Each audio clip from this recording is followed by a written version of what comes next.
Hi everybody, coming at you with a really quick video. I ordered a couple of new inks from Endless Pens and they came in yesterday, so let's swatch them. Really excited because this one has been on my list for a while. It's Wearingeul's Daddy Longlegs, and then the other one is one of the new 2024 Pilot Iroshizuku inks. So let's take a closer look. This is the Wearingeul ink.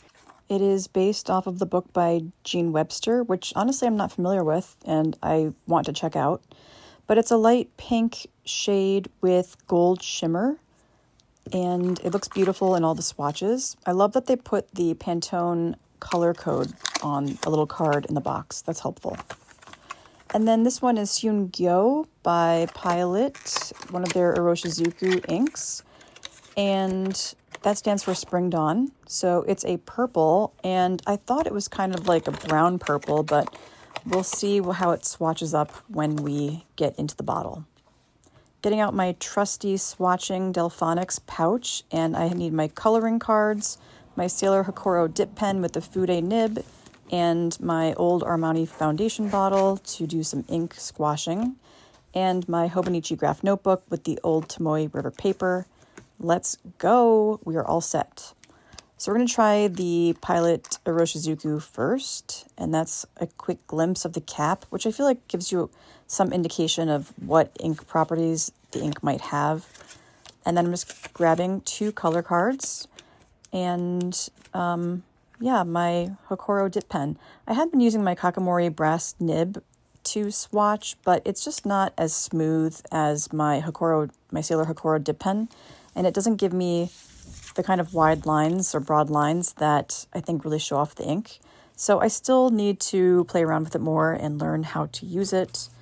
But here we go. So just putting the name of the ink on the swatch card, and then I do a few squiggles and a few lines. And then I usually will draw a couple of hearts or sparkles if I have more ink to use up, because I don't like wasting new ink.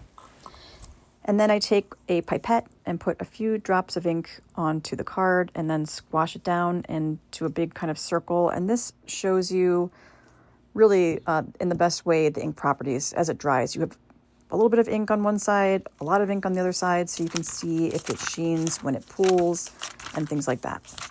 And then I also wanted to test the ink out on my Tomoe River paper because it does look pretty different when you compare it to the coloring color cards, because it's different paper.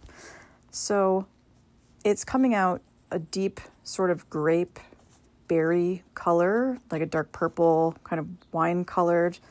And at first you don't see any sheening, but then you see a lot of sheening. And in fact, depending on what paper you use, it has a very heavy green sheen that almost takes over the entire color. So it's really interesting. That doesn't happen on the Tomoe River paper. On the Tomoe River paper, it stays more purple with the green sheen peeking through. Now I busted out my Kakamori with the brass nib, and you can see here that I can't really get a broad line with it. I'm so upset that I lost my stainless steel nib. I feel like maybe that would work better for me. Anyway, so just wanted to try it out to see if it also had kind of a different result in terms of the ink qualities and how it showed up on the paper. So I'll let this dry for a little bit, but this is what it's looking like now. Just a really pretty, I guess it is kind of a brownish toned purple. But as it dries, you'll see it has a really interesting green sheen to it. So you can kind of see it right there.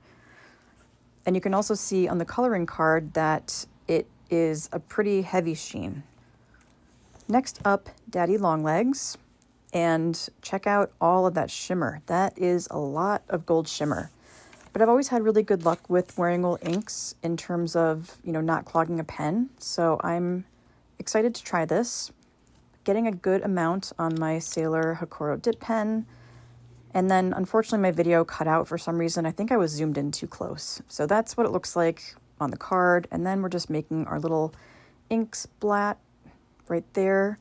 And we'll let that dry, but really pretty. I wasn't sure if it would be totally legible, but I really think that it is.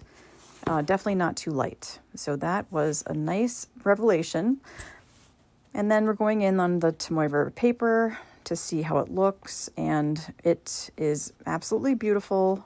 I have not figured out what pen to put this in. I think maybe, even though it has shimmer, maybe one of my Sailor Pro Gears. Or, it would be really pretty in my light pink Twisby. Maybe that. All right, so just did the name of the ink and some squiggles and lines, and then put a whole bunch of ink down on the bottom of the page to see how it dries. And then since I kind of ran out of room, there is the Kakimori dip pen on the side there. I'm happy with these two inks. I kind of was, I don't know, a little bit impulsive and bought full bottles. And I have so much ink that I told myself I really just need to buy samples from now on. But I don't know. I just went for it. So I was really hoping that I liked them.